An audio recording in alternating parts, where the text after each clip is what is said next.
CM Hemant ने दिया 1 माह में नियुक्ति प्रक्रिया शुरू करने का निर्देश। जाने किन पदों पर नियुक्ति के लिए तत्काल जारी हो सकता आदेश।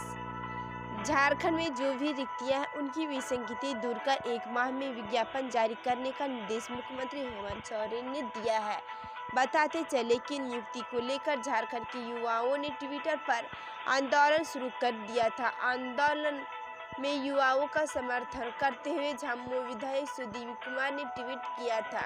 उन्होंने इसके लिए पिछली भाजपा सरकार और लॉकडाउन को जिम्मेदार ठहराया। साथ ही कहा कि वर्ष 2021 नियुक्तियों का वर्ष है तो नियुक्ति होगी। मुख्यमंत्री हेमंत सोरेन ने इस ट्वीट को रीट्वीट कर अपना समर्थन जताया था। कहा कि #झारखंड युवा मांगे रोजगार का मैं संपूर्ण रूप से समर्थन करता हूं। इसके बाद उन्होंने बुधवार को 1 माह के भीतर लंबित नियुक्तियों के लिए विज्ञापन जारी करने का निर्देश दे दिया। सीएम ने बुधवार को इस मुद्दे पर ग्रामीण विकास मंत्री आलमगीर आलम, मुख्य सचिव सुखदेव सिंह, कार्मिक सचिव वंदना डाडले, झारखंड राज्य कर्मचारी चयन आयोग के अध्यक्ष सुधीर त्रिपाठी और राज्य के महाधिवक्ता राजीव रंजन के साथ बैठक की। यहाँ बता दें कि प्रभात खबर लगातार इस मुद्दे को उठाता रहा है।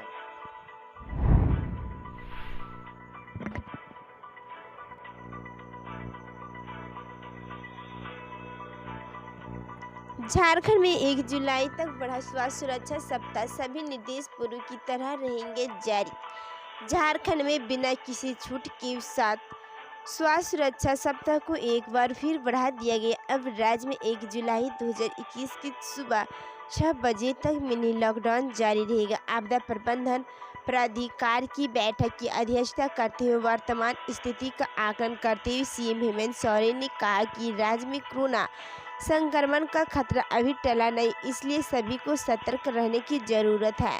कोरोना की दूसरी लहर के बाद अब तीसरी लहर की आहट है। इसी को ध्यान में रखकर राज्य सरकार ने स्वास्थ्य सुरक्षा सप्ताह को 1 जुलाई तक बढ़ाने का निर्णय लिया है। सीएम श्री सोरेन ने कहा कि आगे स्थितियों के आकलन करने के बाद ही राज्य के लोगों के लिए बेहतर निर्णय लिया जाएगा। इस दौरान पूर्व के निर्देश जारी रहेंगे। इस संबंध में मुख्य सचिव सुखदेव सिंह के हस्ताक्षर से गृह कारा एवं आपदा प्रबंधन विभाग ने आदेश जारी कर दिया है। झारखंड में कोरोना वायरस संक्रमण की चेन को तोड़ने के उद्देश्य से राज्य की हेमंत सोरेन सरकार ने स्वास्थ्य सुरक्षा सप्ताह जारी किया। इस दौरान कोरोना संक्रमण की स्थिति को देखते हुए समय समय पर शर्तों के साथ कुछ छूट दी गई थी। 24 जून की सुबह 6 बजे तक लागू मिनी लॉकडाउन को जहां दुकानें शाम 4 बजे तक ही खुल रही थी, वहीं शनिवार के शाम 5 बजे से सोमवार 6 बजे तक पूर्ण लॉकडाउन की व्यवस्था 1 जुलाई तक की जाएगी। इस दौरान इंटर डिस्ट्रिक्ट और इंटर स्टेट में बसों की पूर्व तरह बंद रहेगी। वहीं जिला से एक जिले में आवागमन के लिए ई पास की जरूरत रहेगी। ऐसी संभावना थी कि इस बार कुछ और छूट मिलने की उम्मीद थी, लेकिन राज्य सरकार ने बगैर कुछ और छूट दिए मिनी लॉकडाउन की अवधि को 1 जुलाई तक बढ़ा दिया है।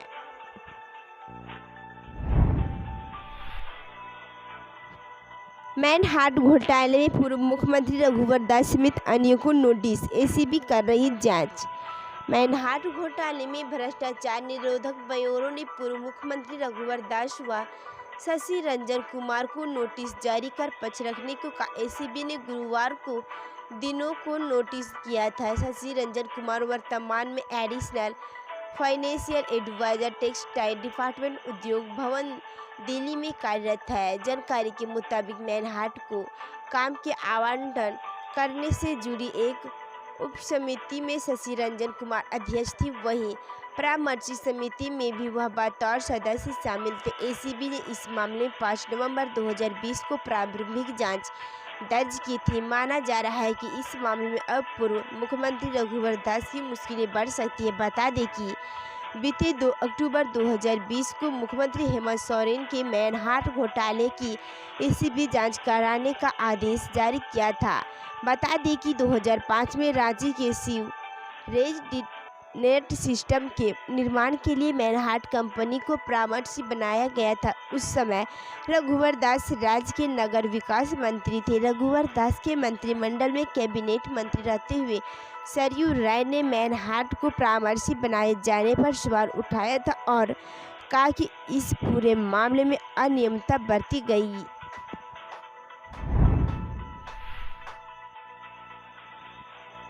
सड़क निर्माण में भू अधिग्रहण की बाधा होगी दूर।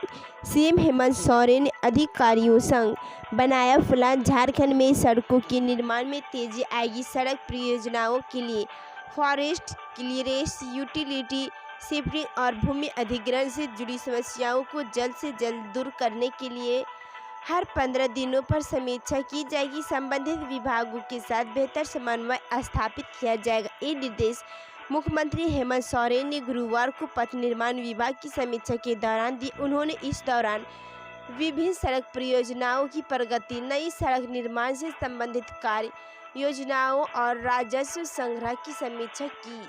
मुख्यमंत्री ने कहा कि सड़कें अच्छी और समय पर बने, लंबी सड़क परियोजनाओं का कार्य तेजी के साथ पूरा किया जाए। नई सड़कों के निर्माण की उसकी उपयोगिता का विशेष ध्यान रखा जाए। बैठक में मुख्य सचिव सुखदेव सिंह, मुख्यमंत्री के प्रधान सचिव राजीव अरुण एक्का, मुख्यमंत्री के सचिव विनय कुमार चौबे, पथ निर्माण विभाग के सचिव सुनील कुमार, अभियंता प्रमुख मुरारी भगत, मुख्य अभियंता के लाल, मुख्य अभियंता अरविंद पांडे और मुख्य अभियंता NP शर्मा उपस्थित रहे।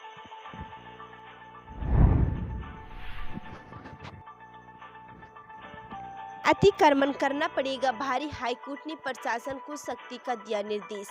झारखंड हाईकोर्ट ने तालाब, डेमों और अन्य जलाशयों का अतिक्रमण करने वालों के खिलाफ सख्ती नहीं किए जाने पर नाराजगी जाहिर की। हाईकोर्ट ने कहा कि अतिक्रमण हटाने में किसी प्रकार का भेदभाव नहीं किया जाना चाहिए। अतिक्रमण करने वाले काफ़ी शक्तिशाली और प्रभावशाली क्यों न हो, उनके खिलाफ भी कार्रवाई होनी चाहिए। हाईकोर्ट ने मौखिक टिप्पणी में कहा कि अतिक्रमण किसी भी स्थान का क्यों न हो, इसे बर्दाश्त नहीं किया जाना चाहिए। Chief justice doctor Ravi Ranjan और जस्टिस सुजीत नारायण प्रसाद ने गुरुवार को कई जनहित याचिकाओं पर सुनवाई करते हुए यह टिप्पणी की। आंदोलन ने रांची नगर निगम को बड़ा तालाब के किनारे लगाने वाले सीवरेज ट्रीटमेंट प्लांट की प्रगति रिपोर्ट अगले सप्ताह पेश करने का निर्देश दिया।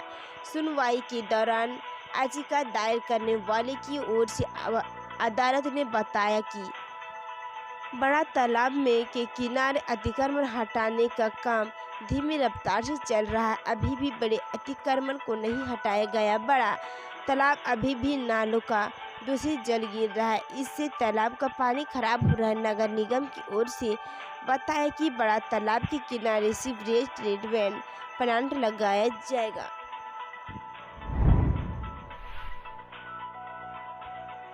कोरोना का डेल्टा प्लस म्यूटेंट बेहद खतरनाक। केंद्र सरकार ने तीसरी लहर को लेकर किया अलर्ट।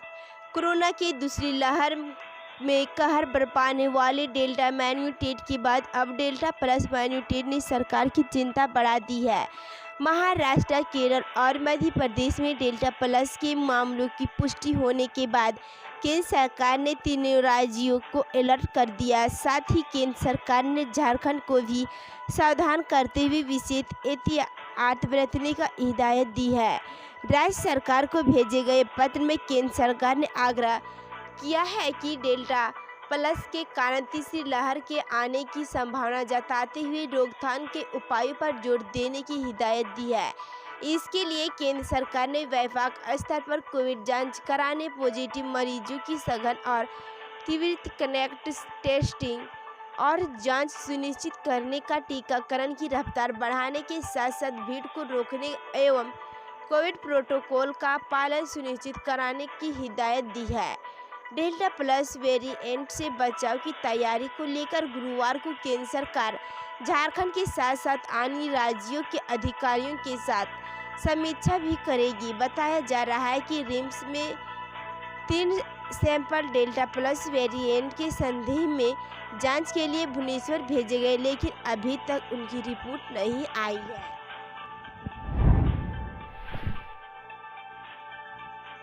राज्य में आज पूरे दिन छाए रहेंगे बादल, हल्के से मध्य दर्ज की बारिश के आसार। राज्य में दर्ज हुआ राज्य का न्यूनतम तापमान। राज्य में गुरुवार सुबह से ही बादल छाए हुए हैं, ठंडी हवा चल रही है। मौसम विभाग की ओर से जारी पूर्वानुमान के मुताबिक आज दिन भर बादल छाए रहेंगे। दिन में 1 से 2 बार हल्के से मध्य दर्ज की बारिश हो सकती है। वहीं पिछले 24 घंटों के दौरान राज्य में सबसे ज़्यादा अधिकतम तापमान साहिबगंज में 36.5 डिग्री सेल्सियस और सबसे कम न्यूनतम तापमान राज्य में 21.1 डिग्री सेल्सियस रिकॉर्ड किया गया। मानसून सामान्य रूप से सक्रिय रहा।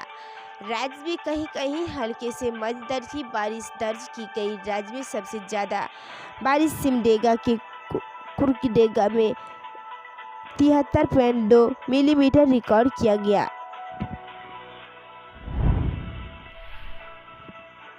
देश में डेल्टा प्लस वेरिएंट के 43 मामलों की पुष्टि, केंद्र ने झारखंड को किया अलर्ट। दुनिया भर में चिंता के कारण बने कोरोना के डेल्टा प्लस वेरिएंट के 5 राज्यों में 43 मामले सामने आ चुके हैं। सर्वाधिक संक्रमित महाराष्ट्र में मिले। इसे देखते हुए केंद्र ने झारखंड को अलर्ट किया। राज्य सरकार को भेजे पत्र में केंद्र ने कहा कि डेल्टा प्लस वेरिएंट के कारण तीसरी लहर की आशंका है।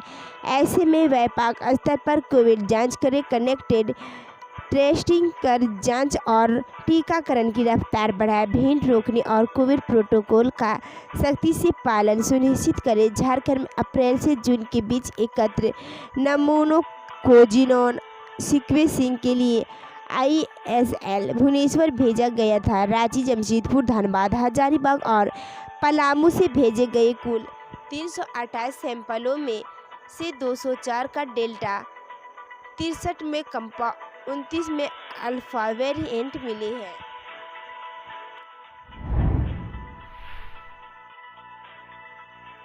झारखंड में असिस्टेंट प्रोफेसर बनने के लिए PhD और इतने प्रतिशत अंकों के साथ स्नातकोत्तर होना जरूरी। सरकार ने लागू किए नए नियम। झारखंड में अब विश्वविद्यालय व महाविद्यालयों में असिस्टेंट प्रोफेसर की सीधी नियुक्ति के लिए न्यूनतम आहार कम से कम 55% अंकों के साथ स्नातकोत्तर उत्तीर्ण होना और PhD की डिग्री हासिल करना अनिवार्य होगा। राज्य सरकार ने UGC रेगुलेशन 2018 में निहित शिक्षक नियुक्ति के लिए न्यूनतम आहार को स्वीकार किया है। मंगलवार को कैबिनेट ने भी इस पर मुहर लगा दी है। झारखंड में अब नए नियम राज्यपाल की स्वीकृति के बाद अधिसूचना जारी होने की तिथि से ही लागू किया जाएगा। संभावना जताई जा रही है कि राज्यपाल से स्वीकृति मिलने के बाद यह नियम 1 जुलाई 2021 से लागू कर दिया जाएगा। नए रेगुलेशन के मुताबिक कोई अभ्यर्थी नेट पास भी है तो उन्हें PhD की डिग्री हासिल करनी होगी। इसके अलावा नियुक्ति में UGC नियमानुसार 11 जुलाई 2019 से पूर्व PhD धारी को भी शर्त छूट मिलेगी। उनके लिए अभ्यर्थी के PhD शोध प्रबंधन का मूल्यांकन कम से कम 2 वाइफ परीक्षकों द्वारा किया गया हो। PhD के लिए अभ्यर्थी की एक खुली मौखिक परीक्षा आयोजित की गई है। PhD कार्य को 2 अनुसंधान पत्रों में प्रकाशित किया गया हो।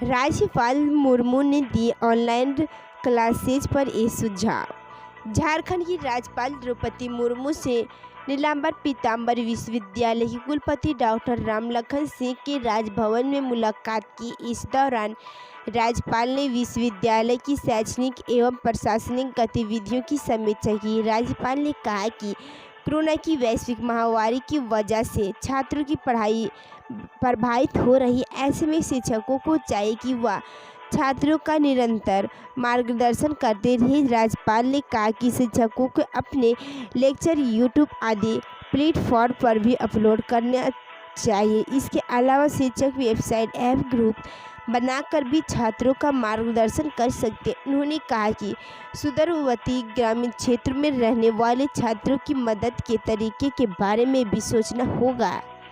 इस मौके पर राज्यपाल मुर्मू ने श्री दिगंबर जैन विश्वविद्यालय झुमरी तिलैया द्वारा शुरू किए जा रहे निःशुल्क ऑनलाइन क्लास पर भी संपन्नता जताई। उन्होंने कहा कि विश्वविद्यालय की निःशुल्क ऑनलाइन क्लास का उद्घाटन करते हुए खुशी हो रही। उन्होंने कहा कि महामारी के कारण शिक्षण संस्थान बंद है, छात्रों की पढ़ाई का नुकसान हो रहा है। ऐसे में उनके मार्गदर्शन के लिए ऑनलाइन क्लास से एक विकल्प के रूप में दिखता है।